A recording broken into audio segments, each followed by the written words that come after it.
Hi everybody, in this GeoSnap, I'm going to show you how to use conditional visibility in ArcGIS Field Maps.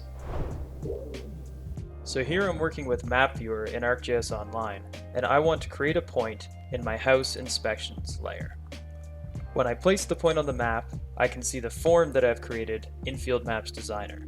I can answer the question about civic address, select an option for my building type, and select a construction material. Notice this last question here is asking me to specify the other material. This only makes sense if my answer for this question was other. So how can we make this question conditionally visible? Let's go back to Field Maps Designer. So here in the form builder, I'm going to select the question I'm working with, scroll down to the logic section, and select the Add Expression button next to Visible.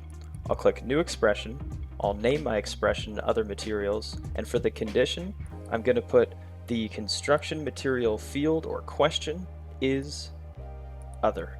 That's all I have to do. Now I can click Done, and I can see that this question is now conditionally visible. So let's save our form, and now test it in Map Viewer. So now, when I add a point, fill out the form, I don't see the question here unless I select Other. And that's how you can use conditional visibility in ArcGIS Field Maps. Let us know in the comments if you were able to use this in one of your projects. And don't forget to subscribe for more GeoSnaps. Thanks for watching.